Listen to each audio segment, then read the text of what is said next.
మిత్రులారా, ఇవాళ ఈ programme SIR special intensive revision అంటే ఈ మధ్యకాలంలో దేశవ్యాప్తంగా కూడా బీజేపీ ప్రభుత్వం ఓట్ల ఏరివేతతో కొన్ని పార్టీలను దెబ్బతీసే కుట్ర చేస్తూ ఉంది అని మనందరం కూడా వింటా ఉన్నాం. ఏంటి అసలు ఈ ఎస్ఐఆర్ ఏంటి? ఒక రాజకీయ పార్టీగా పోలింగ్ బూత్ ఏజెంట్లుగా మనం ఏం చేయాలో మాట్లాడుకోవాల్సిన అవసరం ఉంది. నిజానికి ఎస్ఐఆర్ అనేది ఈ దేశంలో ప్రతి 20 సంవత్సరాలకు ఒకసారి జరగాలని భారత రాజ్యాంగంలో పొందుపరచబడ్డది. ఇప్పటి వరకు 2 సార్లు ఎస్ఐఆర్ జరిగింది.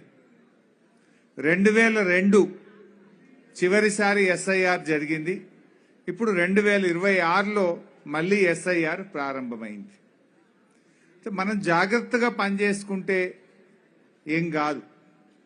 కొంచెం మన బూత్ లెవెల్ ఏజెంట్లు, ముఖ్యంగా హనుమకొండ, వరంగల్ లాంటి పట్టణాల్లోనే దీని పని ఎక్కువ ఉంటుంది.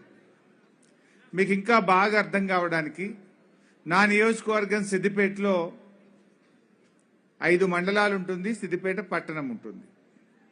గ్రామాల్లో ఎస్ఐఆర్ కింద ఇప్పటికే ఫ్యామిలీ మ్యాపింగ్ 99% అయిపోయింది.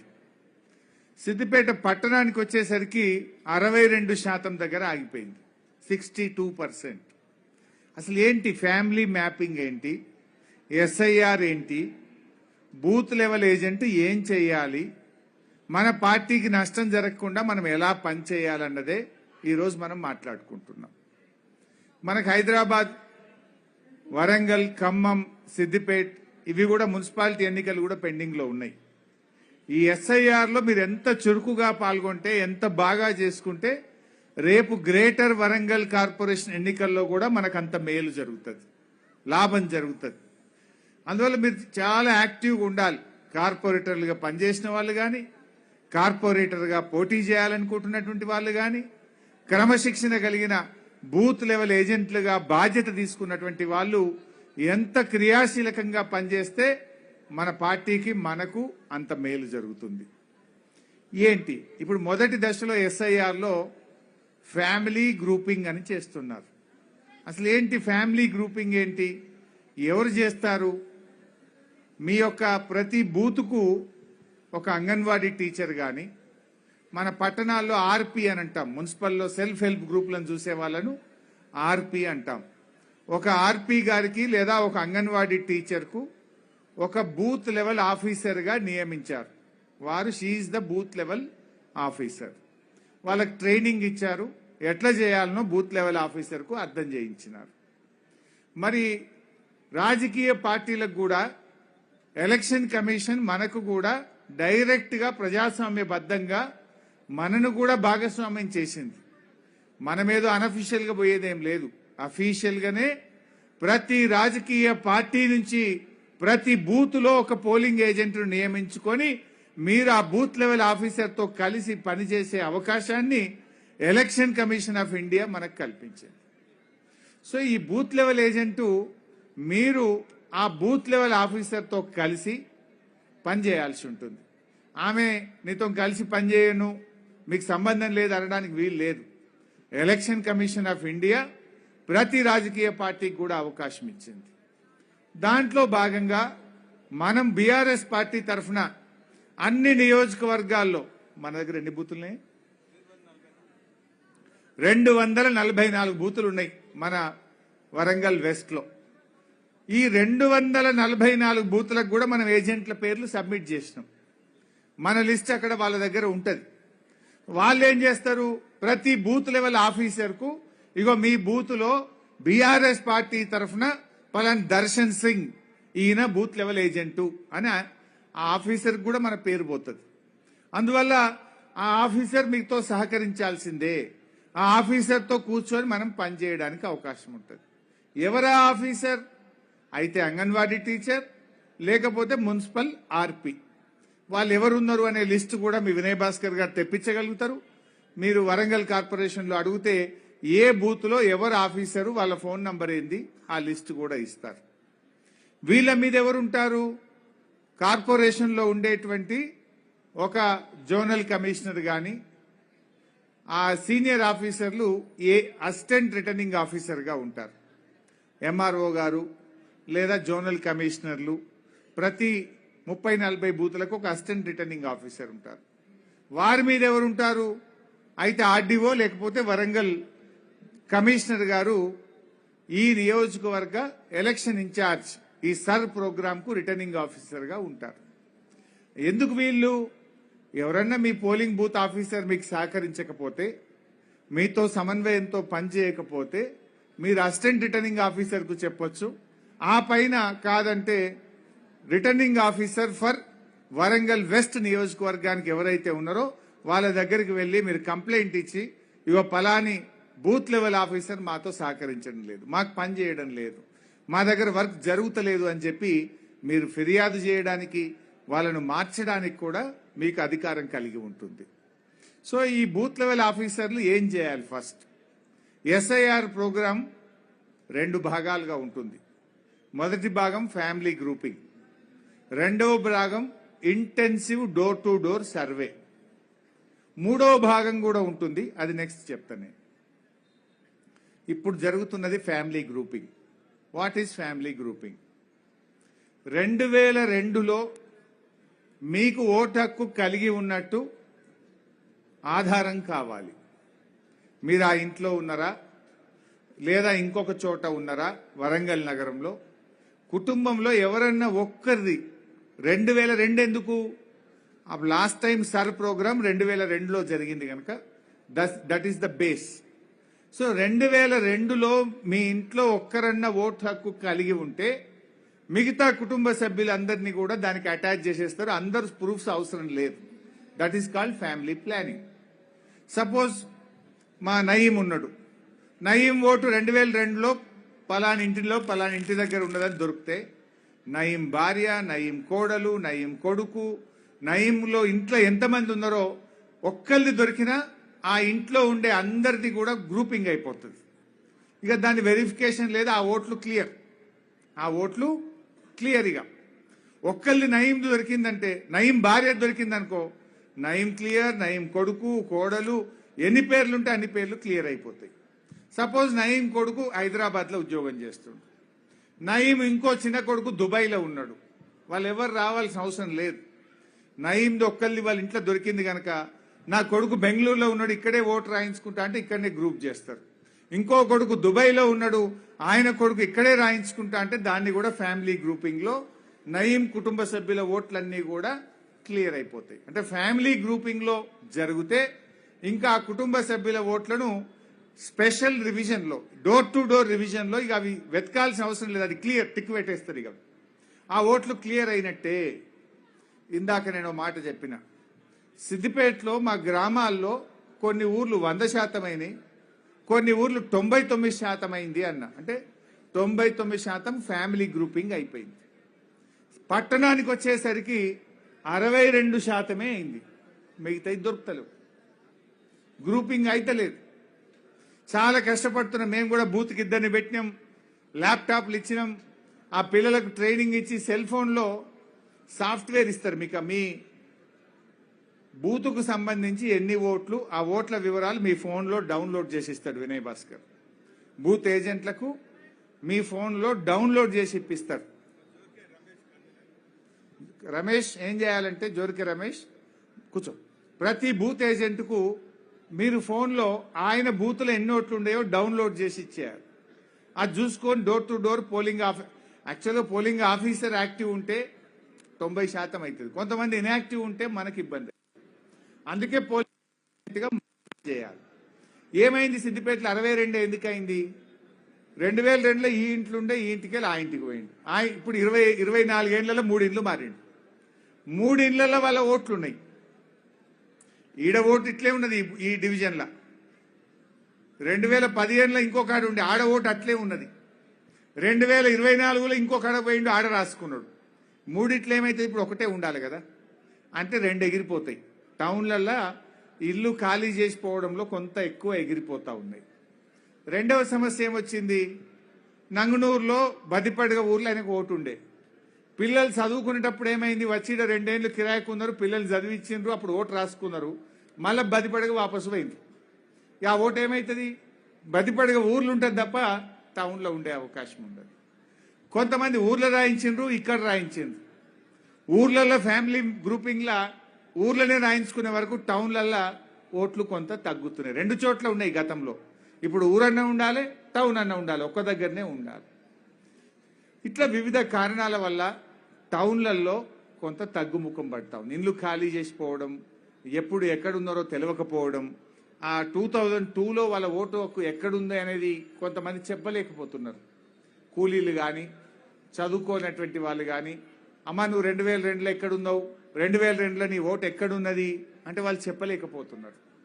అప్పుడు మనము సాఫ్ట్వేర్ ద్వారా మేమేం చేసినామంటే, వినయ్ గారు కూడా ఆలోచించి ప్రతి 10 బూతులకు 20 బూతులకు మన చదువుకున్న ఒక మంచి కార్యకర్తకు ఒక ల్యాప్టాప్ ఇచ్చి, ల్యాప్టాప్లో ఓట్ డాటా పెట్టి ఆ పిల్లోడిని పంపిస్తే మీరు వెరిఫై చేయొచ్చు. వాళ్ళ ఆధార్ కార్డు తీసుకొని కొడితే అదే చూపిస్తుంది 2002లో వీళ్ళు ఏడ ఉన్నది వీళ్ళ ఓటు అనే ల్యాప్టాప్ ద్వారా దాన్ని సేకరించి దాన్ని గ్రూపింగ్ మనం చేయగలిగితే పని జరుగుతుంది. ఎందుకంటే వాళ్ళు కొంతమంది గుర్తుండదు, 2002లో ఏ ఇంట్లో కిరాయకున్నావు, నీ ఓటు యాడుండే, 2002లో ఏడో ఓటేసినావు అంటే ఇప్పటికి 20 సార్లు ఓటేసి ఉంటారు. ఓసారి ఎమ్మెల్యేకు, ఓసారి ఎంపీకి, ఓసారి కార్పొరేటర్కు. వాళ్ళకు గుర్తుంటుందా? గుర్తుండే అవకాశం లేదు. అందువల్ల మీరు ప్రతి 5-10 బూతులకు ఒక మంచి చురుకైన కార్యకర్తను, ఒక ల్యాప్టాప్ ఉన్న కార్యకర్తను గుర్తించి వాళ్ళకి ఆ డేటా అంతా షేర్ చేస్తే సాఫ్ట్వేర్ ఉంది దానికి. మనం పోయి అలా ఆధార్ కార్డు ఇచ్చి వాళ్ళ ఇంటి పేరుతో కొడితే 2002లో వీళ్ళ ఓటు ఎక్కడుందో దొరుకుతుంది. అప్పుడు దాన్ని బట్టి ఫ్యామిలీ గ్రూపింగ్ చేసేటువంటి అవకాశం దొరుకుతుంది. మేము ఇదంతా చేస్తే కూడా 62%లే ఉన్నాం. డెడ్ ఓట్లు పోతాయి, డబల్ ఓట్లు పోతాయి, 3 ఇండ్లు కిరాయిలు మారితే పోతాయి. ఇట్లా గ్రామంలో పట్టణంలో ఉంటే పోతాయి, 4 రకాలుగా పోతాయి. ఊర్లో ఉంటుంది, టౌన్లో ఉంటుంది. చనిపోయిన ఓట్లు, డబల్ ఓట్లు, తర్వాత ఇండ్లు మారితే ఉండే ఓట్లు, ట్రిపుల్ ఓట్లు కూడా ఉంటాయి కొన్ని. అవన్నీ ఫిల్టర్ అయితే కనుక మనకు కొంత తగ్గేటువంటి అవకాశం ఉంటుంది. ముఖ్యంగా లేబరు, చదువుకోనటువంటి వాళ్ళు 2002లో ఓటు ఎక్కడుందో చెప్పలేకపోవడం వల్ల కూడా మనం ఫ్యామిలీ గ్రూపింగ్ చేయక కూడా కొంత ఇబ్బంది అవుతుంది. Phase 1 family grouping. Family grouping అయిందంటే ఇక ఆ ఓట్లు క్లియర్, ఇక దాని గురించి చర్చ లేదు, ఏం పని లేదు. ఇక వాట్ ఈజ్ నెక్స్ట్? రెండవ దాంట్లో ఏం చేస్తామంటే డోర్ టు డోర్, ఇంటింటికి వచ్చి SIR ప్రోగ్రామ్ ఇంటెన్సివ్ రివిజన్ చేస్తారు. ఆ డోర్ టు డోర్ చేసేటప్పుడు కొంచెం ఇబ్బందులు ఉంటాయి. చేస్తారు కానీ నీ బర్త్ సర్టిఫికేట్ తీసుకురా, నీ 10వ తరగతి సర్టిఫికేట్ తీసుకురా, అఫిడవిట్ రాసి నువ్వు ఈయనే పుట్టినా అని, ఇవన్నీ ఒక్కొక్క ఓటర్ ఇవ్వాలంటే ఎంత కష్టమవుతుంది? It is very cumbersome exercise. అందువల్ల ఫ్యామిలీ గ్రూపింగ్ ఎంత ఎక్కువ చేస్తే అంత అల్కగా అయిపోతుంది. ఒక్కళ్ళు దొరికినా ఇంట్లో మొత్తం మంది క్లియర్, కొడుకులు, కోడళ్ళు, భార్య అందరు క్లియర్ అయిపోతారు. ఎన్ని ఓట్లుంటే అన్ని ఓట్లు ఆ ఫ్యామిలీ మొత్తం. లేదంటే ఇంటింటికి పోయినప్పుడు ఒక్కొక్క ఓటుకు birth certificate, SSC certificate, affidavit ఇవన్నీ అడుగుతారు. అప్పుడు కొంచెం ఎక్సర్సైజ్ కంబర్సమ్ ఉండి కొంతమంది పట్టించుకోకపోతే కొన్ని ఓట్లు కోల్పోయేటువంటి ప్రమాదం ఉంటుంది. అందువల్ల మన పార్టీకి అనుకూలంగా ఉండే ఓట్లు, మన పార్టీ సింపథైజర్స్, మన కేసీఆర్ అభిమానులను మనం గుర్తించి వాళ్ళను మనం ఫ్యామిలీ గ్రూపింగ్ చేసుకుంటే ఆ ఓట్లను మనం నమోదు చేయిస్తే మనకు నష్టం కాకుండా ఉంటుంది. మనం ఒకవేళ నిర్లక్ష్యంగా ఉండి అన్ని పార్టీలు పనిచేస్తున్నాయి, బీజేపీ వాళ్ళు చేసుకుంటారు, కాంగ్రెస్ వాళ్ళు చేసుకుంటారు, బీఆర్ఎస్గా మనం చేసుకోవాలి. సో ఏ పార్టీలైనా ఏం చేస్తాయి, వాళ్ళ పార్టీ అభిమానులై చేసుకునే ప్రయత్నం చేస్తాయి. అందువల్ల మనము బీఆర్ఎస్ పార్టీగా కేసీఆర్ అభిమానులు, బీఆర్ఎస్ పార్టీ అభిమానులు, వినయ్ భాస్కర్ అభిమానులు, లేదా మన పార్టీలో క్రియాశీలకంగా పనిచేసే వాళ్ళు, మన పార్టీ సింపథైజర్స్ గుర్తించి అటువంటి వాళ్ళ ఓట్లు ఒక్కటి కూడా మిస్ కాకుండా ఈ SIR ప్రోగ్రాంలో ఓట్లను మనం నమోదు చేయించవలసి ఉంటుంది. ఇది మనకే ఇది ఎందుకులే అని అనుకుంటే నష్టం అవుతుంది. రేపు మీకే కార్పొరేటర్ టికెట్ వస్తుంది, నిలబడాలి. నీకు పక్కా పడే ఓట్లు 10 ఉన్నాయి, ఆ ఇంట్లో ఓటే లేదనుకో ఏం చేసుకుంటావు? తర్వాత బాధపడితే ఏం లాభం? అందువల్ల కార్పొరేటర్గా నిలబడతా అనుకునే వాళ్ళు కానీ, నా పార్టీ మళ్ళీ అధికారంలో రావాలని నిజాయితీగా పనిచేసే కార్యకర్తలు, బూత్ లెవెల్ ఏజెంట్లు ఎంత చురుకుగా పాల్గొంటే మన పార్టీకి అంత మేలు జరుగుతుంది. మూడవ ప్రోగ్రాం ఉంటుంది అప్పీల్. ఈ సెకండ్ దాంట్లో కూడా ఓటు రాకపోతే మూడో అప్పీల్ ఏముంటుంది? డిస్ట్రిక్ట్ ఎలక్షన్ ఆఫీసర్ కలెక్టర్ దగ్గర అప్పీల్ చేసుకోవాలి. కలెక్టర్ రిజెక్షన్ చేస్తే state election officer state election commission apply చేసుకోవాలి. అక్కడ కూడా ఓటు రాకపోతే హైకోర్టుకు పోవాలి. ఇంత పెద్ద ప్రాసెస్ ఉన్నది. అయితే జనరల్గా ఇప్పటిదాకా ఏం జరిగిందంటే బెంగాల్లో కానీ, తమిళనాడులో కానీ, ఢిల్లీలో కానీ ఎలక్షన్ల ముందు ఎస్ఐఆర్ ప్రక్రియ జరగడం వల్ల అప్పీల్ చేసుకునే అవకాశం లేక లక్షల ఓట్లు పోయినాయి. బెంగాల్లో 60 లక్షల ఓట్లు పోయినాయి, తమిళనాడులో 40 లక్షల ఓట్లు పోయినాయి. జనరల్గా ఏమనుకుంటున్నారు, తర్వాత బాధపడి అయ్యో మా ఓట్లే పోయినాయి, మాకు పడే ఓట్లే పోయినాయి, మేము అప్పీల్ చేసుకునే అవకాశం లేకుండా పోయింది అని అక్కడ బాధపడ్డారు. కానీ ఇక్కడ మనకు ఇంకా 2.5 సంవత్సరాల టైం ఉంది. ఇప్పుడు ఫ్యామిలీ గ్రూపింగ్ అవుతుంది. బహుశా నెక్స్ట్ మంత్ డేట్లు కూడా వచ్చినట్టున్నాయి.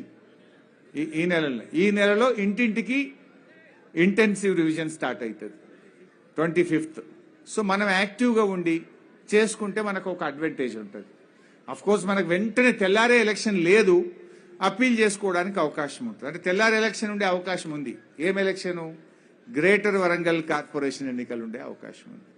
మీరు యాక్టివ్ లేకపోతే గ్రేటర్ వరంగల్ కార్పొరేషన్ ఎన్నికల్లో మీకు ఓట్లు ఉండే అవకాశం ఉండదు. ఎమ్మెల్యే కంటే టైం ఉంటుంది.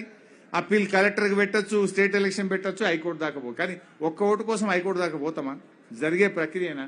హైదరాబాద్ పోయి స్టేట్ ఎలక్షన్ కమిషన్లో అప్పీల్ చేయగలుగుతాం. గోడ్తో పోయేది గొడ్డలతో తెచ్చుకున్నట్టు అవుతుంది.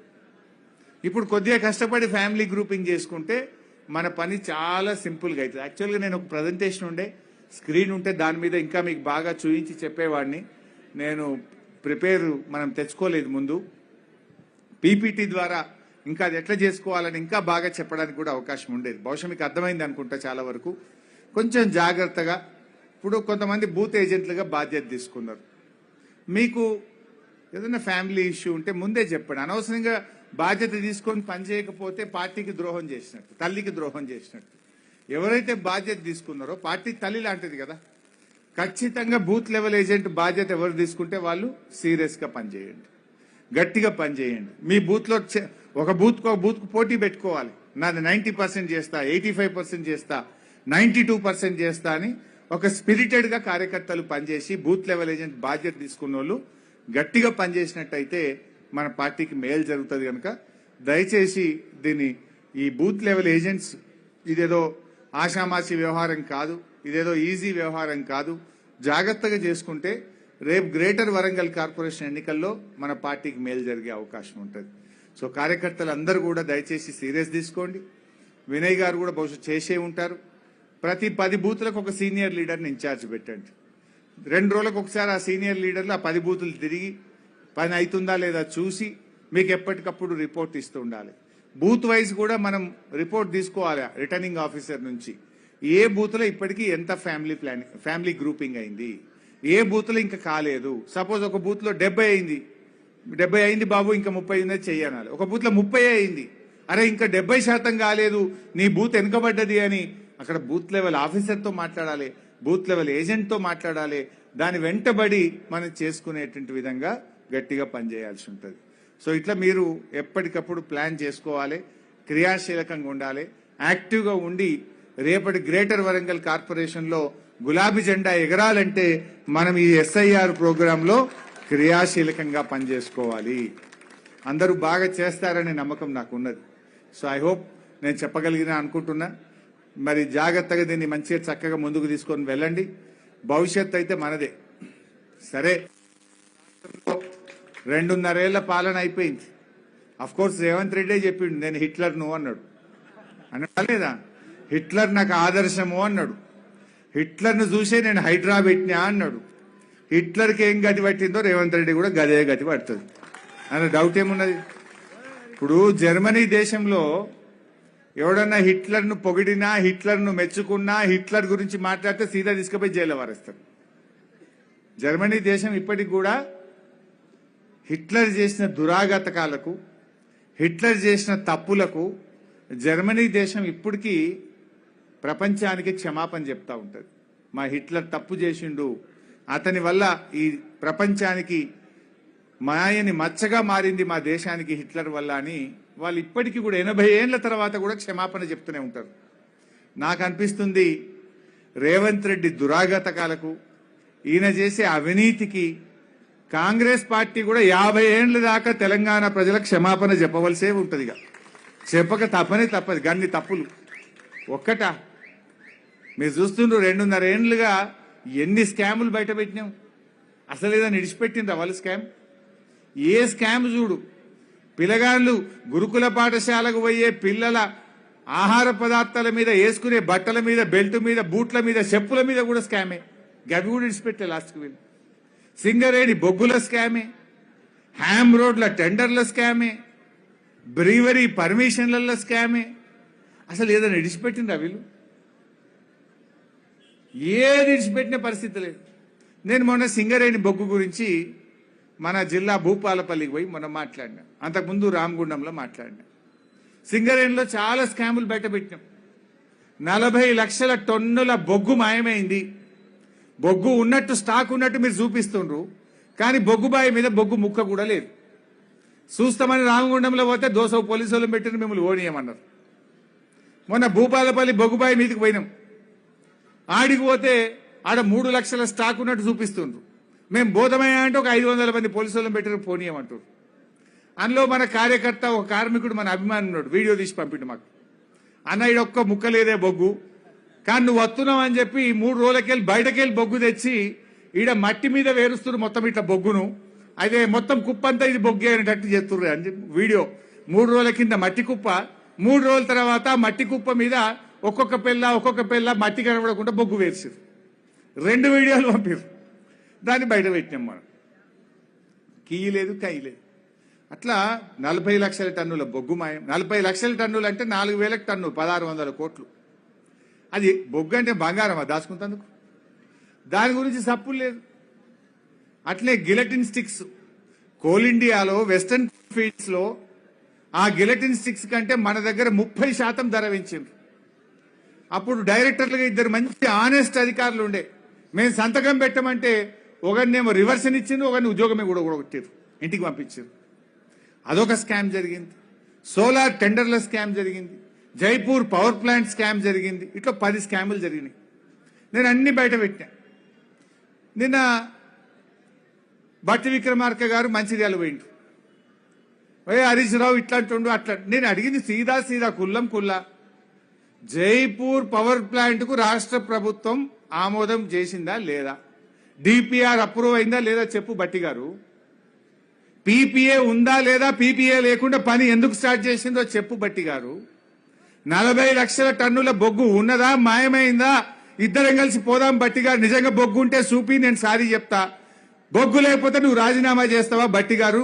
తయారున్నావా అంటే సపోర్ట్ చేస్తలేడు, దాని మీదే చెప్తలేడు. సోలార్ పవర్ 2 ఏళ్ల టెండర్ 67 మెగావాట్లు, 103 మెగావాట్లు, 1000 కోట్లు ఖర్చు పెట్టిండ్రు.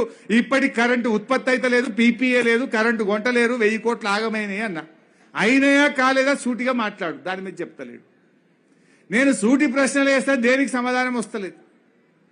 కానీ నన్ను 4 కేసులు పెడుతున్నారు. అడగంగానే నా మీద ఈడ కూడా బాగా పెడుతున్నట్టు నా మీద కూడా పెడుతున్నారు. మొన్న సుదర్శన్ అన్న మీద కూడా పెట్టారు. సుదర్శన్ అన్న మొన్న సివిల్ సప్లైలా వడ్లు మాయమైనాయి, ఇవి మాయమైంటే ఆయన మీద కేసు అయింది. మా వినయ్ భాస్కర్ గారు ఇక్కడ కార్యకర్తలు కొట్లాడితే వీళ్ళ మీద కేసులు అవుతాయి. నేను గట్టిగా మాట్లాడితే నా మీద ఒక 5 ఎంక్వైరీలు వేసిండు. 2 సిఐడి, 2 విజిలెన్స్, ఓ కమిషన్, ఓ 10 గల పడ్డాయి నా మీద. పడితే పడని, మీరుండగా మాకేం భయం? ఇంత మంచి కార్యకర్తలు, ఇంత పెద్ద గులాబీ సైనికులు, ఇంతమంది అండగా ఉంటే మేము భయపడతామా? మీరుండగా ఇంకా గట్టిగా కొట్లాడతాం. సవాలే లేదు, ఉసుకు చూడనే కా సవాల్ నయ్యే. అయితే ఇలా ఇంకో జోక్. ఈ సింగరేణిలో अरे गौस भाई सीटी बहुत मार रहे, मेरा खत्म होने के बाद मारो आप. అయితే ఇలా ఇంకొక ఆశ్చర్యం. సింగరేణిలో కేంద్ర ప్రభుత్వానికి 49% వాటా ఉంటుంది. నేను మొన్న డిమాండ్ చేసిన 51 తెలంగాణది, 49 ఢిల్లీది, కేంద్రంది. కేంద్ర బొగ్గు మంత్రి ఎవరు? కిషన్ రెడ్డి బొగ్గు మంత్రి. ఏమయ్యా కిషన్ రెడ్డి ఈడ 40 లక్షల టన్నుల బొగ్గు మాయమైంది, డీజిల్ స్కామ్ అవుతుంది, గిలెటిన్ స్టిక్ స్కామ్ అవుతున్నది, ఇక్కడ సోలార్ పవర్ స్కామ్ అవుతున్నది. ఇన్ని స్కామ్లు అవుతుంటే నువ్వు ఎందుకు సపోర్ట్ చేస్తలేవు? బొగ్గు మంత్రివి కదా, దీని మీద ఒక సిబిఐ విచారణ జరుపు, సెంట్రల్ విజిలెన్స్ విచారణ జరుపు అని నేను డిమాండ్ చేసిన. ఆ కిషన్ రెడ్డి గారు దొంగ చేతికే తలపు చెల్లించిండు. ఆయన ఏమంటాడు, ఒక ఉత్తరం రాసిండు రేవంత్ రెడ్డికి. రేవంత్ రెడ్డి గారు 40 లక్షల టన్నుల బొగ్గు మాయమైందట, జర ఎంక్వైరీ చేసుకో అని. ఎవడైనా దొంగ ఆయన మీద ఆయన ఎంక్వైరీ చేసుకుంటాడా? దొంగతనం చేసిందే కాంగ్రెస్ ప్రభుత్వము. కాంగ్రెస్ ప్రభుత్వమే సింగరేణిని ఆగం చేసిందని నేనంటే కిషన్ రెడ్డి గారు, రేవంత్ రెడ్డి గారు నీ మీద నువ్వే ఎంక్వైరీ చేసుకో అంటాడు. ఇదేమి కథను నాకు అర్థమైతలేదు. అయ్యా కిషన్ రెడ్డి గారు, మరి మీరు రేవంత్ రెడ్డితో దోస్తానుందా ఏముందో నాకే తెలియదు. ఇప్పుడు దొంగ ఆయన మీద ఆయన విచారణ జరుపుకుంటాడు. నేను దొంగతనం చేసిన దొంగ ఆయన మీద విచారణ చేసుకో అంటే ఎట్లుంటదే? చేసుకుంటాడా? ఇవాళ కిషన్ రెడ్డి గారి తీరు కూడా గట్లే ఉన్నది. నేను కిషన్ రెడ్డి గారిని కోరుతా ఉన్నా, కేంద్ర ప్రభుత్వ ఏజెన్సీని పంపండి. సింగరేణి బోర్డులో కేంద్ర ప్రభుత్వానికి చెందిన 4 అధికారులు కూడా ఉంటారు. వాళ్ళను పంపి చూపియండి. మేము వీడియోలు కూడా బయట పెట్టినాం, మట్టి కుప్పల మీద బొగ్గు వేరుస్తున్నారు, దాని సంగతి ఏందో బయట పెట్టుండ్రి అని మేము అంటున్నాం. ఇవాళ కేంద్రము స్పందిస్తలేదు, రాష్ట్రము స్పందించిన పరిస్థితి ఉన్నది. ఇట్లా అనేక స్కామ్స్ జరుగుతూ ఉన్నాయి. ఇలా రైతులు ఇలా పేపర్ చూసుంటారు మీరు కూడా. పొద్దుగాల ఓ ఫుల్ పేజ్ యాడ్ ఇచ్చిండు ఆ ఉత్తమ్ కుమార్ రెడ్డి, వడ్లు కొన్నాడట. అది ఇచ్చేటందుకు జర్రనన్న కొద్దిగా ఉండాలి. అసలు ఇలా రైతుల్ని ఎంత గోసపుచ్చుకున్నారు మీరు. ఇంకా వడ్లున్నాయి ఊర్ల పొన్న, అనేక ఊర్లలో ఇంకా వడ్లు అమ్ముడు పోక వడ్లు వర్షానికి తడిచిపోయి రైతులు బాధపడుతున్నారు. ఈయన కొన్న 75 లక్షలకి ఇక నా అంత మొగోళ్ళు లేడు, నేను ఇన్ని వడ్లు కొన్నా అని ఇలా పేపర్లు యాడ్ ఇచ్చిండు. 2020-21 సంవత్సరంలో సివిల్ సప్లైస్ కార్పొరేషన్ గా పెద్ది సుదర్శన్ రెడ్డి గారు, కేసీఆర్ గారు ఉన్నప్పుడు అప్పుడే 92 లక్షల మెట్రిక్ టన్నుల వడ్లు యాసంగిలో కొన్నాం. 92 లక్షల మెట్రిక్ టన్నులు కొన్నాం మనం. వీళ్ళు 75 కొన్నారు. అది ఏడ్చుకుంటా తుడుచుకుంటా తడిచిపోయి అందులో తరుగు పెట్టి, నానా గోసపెట్టి, క్వింటల్కు 5 కిలోల తరుగు పెట్టి, రైతుల్ని గోసపెట్టి కొన్న 75కు ఈ అందానికి ఇంకా పేపర్లో ఫుల్ పేజ్ హ్యాడ్లట. అసలు మీకంటే ఎక్కువ 92 లక్షలు కదా మీ బీఆర్ఎస్ గవర్నమెంట్ కొన్నది. 92 లక్షలు కొన్నాం మనం ఆ రోజు. వీళ్ళు 75 కొనలే, దానికి పేపర్లో ఫుల్ పేజ్ యాడ్ ఇస్తారు. ఎవరు కనీసం జనం ఏమని అనుకుంటారని కొద్దిగానే ఉండాలనా వద్దా? ఇంకా రేవంత్ రెడ్డి మాట్లాడతాడు, బీఆర్ఎస్ పార్టీని మొలకెత్తనీయా అంటుండు. మొలకెత్తిన వడ్లు కొనే తెలివి లేదు కానీ నువ్వు బీఆర్ఎస్ పార్టీని మొలకెత్తనీయా అంటావు. మొలకెత్తిన వడ్లు కొనే తెలివి లేదు నీకు, గా వడ్లు లాబట్టే తెలివి లేదు, ఈ మొఖానికి బీఆర్ఎస్ పార్టీని మొలకెత్తనీయా అంటావు. గుర్తుపెట్టుకో రేవంత్ రెడ్డి, నువ్వే ఉండాలి ఇంత 2 ఏళ్లు. నువ్వు గిట్ట 5 ఏళ్లు ఉంటే మళ్ళా 50 ఏళ్ల దాకా కాంగ్రెస్ మొలకెత్తది. ఇడిగా కథమైపోతుంది. ఇంకా మాట్లాడతాడు బీఆర్ఎస్ జెండా గద్దెలు కూలగొడతా. ఇంకా సంచులెత్తురా అంటే శాత కాదు కానీ జెండా గద్దెలు కూలగొడతారట. నువ్వు కూలగొడతా అంటే మేము చేతులు కట్టుకొని ఉంటాం అనుకుంటున్నావా? మాకు కూడా తెలిసి ఎట్లా సమాధానం ఇవ్వాలి. ఈట్ కా జవాబ్ పత్తర్ సే దేతే హమ్ చోడ్తే క్యా. నీకే ఉన్నది ఆ మాటలు మాట్లాడు, మాకు మాట్లాడరాదు అనుకుంటున్నావు రేవంత్ రెడ్డి? हम भी उससे जोर से जवाब दे सकते, बातों में दे सकते, हाथों में भी दे सकते. ఆడొక నియంత ఉంటే ఈడొక నియంత ఉన్నాడు. ఆడవాడు హైదరాబాద్ ఇల్లు కూలగొడితే ఈడోవాడు గుడిసెలు కూలగొడుతున్నాడు. ఆ హైడ్రాకు ఆ నియంతకు పట్టిన గతే ఈ నియంతలకు కూడా పడుతుంది. సో ఎవ్వరు కూడా అధైర్యపడకండి. కొంతమంది పోలీస్ అధికారులు చాలా ఎక్సెస్ చేస్తున్నారు. మొన్న ఒక సర్వే వచ్చింది, వరంగల్లో కూడా ఎవరో ఒక ఆయన సర్వే చేసి ఊకే వీడియో పెడుతుండే. ఈ మధ్యలో చూసిన అన్ని మనమే గెలుతున్నాం, 12లో 10 గెలుతున్నట్టున్నాం. నిన్న కూడా ఒక సర్వే వచ్చింది, 88 గెలుస్తుంది బీఆర్ఎస్ పార్టీ. అంటే ఇలా అందరిది ఒకటే మాట ఉంది, కాంగ్రెస్ పోవాలి, కేసీఆర్ రావాలి. ఇది కుల్లా అయిపోయింది, ఎవరికేం డౌటే లేదు ఇప్పుడు. కానీ ఆ పోలీసు అధికారులు మీరు కూడా జర మత్తులకెళ్ళి బయటకు రాండి. ఎక్సెస్ చేయకండి, చట్ట ప్రకారం పనిచేయండి, మాకు అభ్యంతరం లేదు. కానీ కాంగ్రెస్ వాళ్ళు చెప్పినట్టు అడ్డగోలుగా మా వాళ్ళ మీద అక్రమ కేసులు పెడితే మాత్రం బిడ్డ మిమ్మల్ని ఇడిచిపెట్టం జాగ్రత్త అని చెప్పి కూడా బెదిరిస్తా ఉన్నాం. చెప్పదలుచుకున్నాం మీకు, ఎందుకంటే మా వరంగల్లో ఎక్కువ జరుగుతుంది అది. దయచేసి విజ్ఞప్తి చేస్తా ఉన్నాం మీకు, పద్ధతి ప్రకారం చట్ట ప్రకారం చేయండి, అనవసరంగా చేయకండి. చట్టం ప్రకారం చేస్తే మాకు అభ్యంతరం లేదు, చట్టం అందరికీ సమానమే. ఏం కాంగ్రెస్ పార్టీకి అధికారం పర్మనెంటా? వాళ్ళేం శాశ్వతంగా ఉంటారా? వాళ్ళు రేపు మిమ్మల్ని కాపాడతారా? రేపు అనవసరంగా ఎక్సెస్ చేయకండి, రూల్ ప్రకారం నడవండి, చట్టం అందరికీ సమానంగా ఉంటుందనే విషయాన్ని ఈ సందర్భంగా మళ్ళొక్కసారి మా కాకి సోదరులకు గుర్తు చేస్తూ, నిజానికి మీకు కూడా అన్యాయమే చేస్తున్నారు, ఆ కాకి సోదరులకు కూడా రేవంత్ రెడ్డి అన్యాయమే చేస్తుండు. కేసీఆర్ గారు మీకు మంచి మంచి ఇన్నోవాలు కొనిచ్చిండు, పోలీస్ స్టేషన్ కు 75,000 అలవెన్స్ ఇచ్చిండు, కొత్త పోలీస్ స్టేషన్ బిల్డింగులు కట్టించిండు, మీ జీతాలు పెంచిండు, డిఏలు ఇచ్చిండు, 73% పిఆర్సీ ఇచ్చిండు, పోలీస్ కానిస్టేబుళ్లకు సిబ్బందికి టీఏ బిల్లులు ఇచ్చినాం, మీ టీఏ బిల్లులు ఇచ్చినాం, మీ సరెండర్ లీవ్ పైసలు ఇచ్చినాం.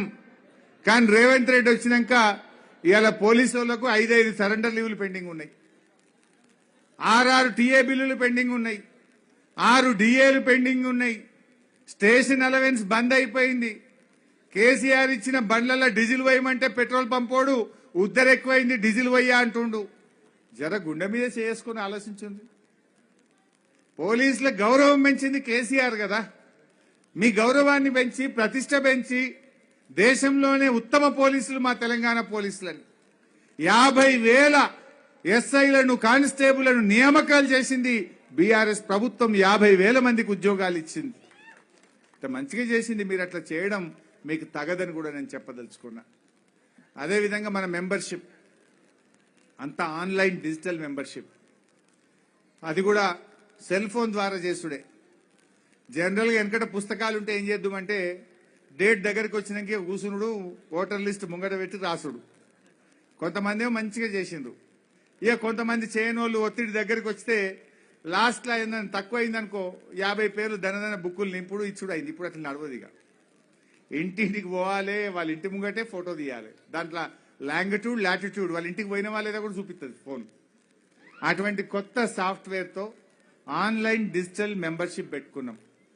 మరి వాళ్ళందరికీ మంచి ఇన్సూరెన్స్ ఉంటుంది, మంచిగా వాళ్ళతో మనం పార్టీ నుంచి ఎప్పుడు పార్టీ నాయకులు టచ్లో ఉంటారు, వాళ్ళకి వాట్సాప్ మెసేజ్లు పోతుంటాయి, పార్టీ నుంచి వాళ్ళకి లెటర్లు పోతుంటాయి, పార్టీ నుంచి రెగ్యులర్ అవినాభావ అనుబంధం ఉండే విధంగా మంచి డిజిటల్ ఆన్లైన్ మెంబర్షిప్ ప్రోగ్రామ్ను ఈసారి మనం లాంచ్ చేసుకున్నాం. ఇంకొక వారం 10 రోజుల్లో ఆ ప్రోగ్రామ్ కూడా స్టార్ట్ అవుతుంది. దయచేసి కార్యకర్తలందరూ కూడా మంచిగా ఈ మెంబర్షిప్లో కూడా క్రియాశీలకంగా ఉండి, ఏం చెరువేది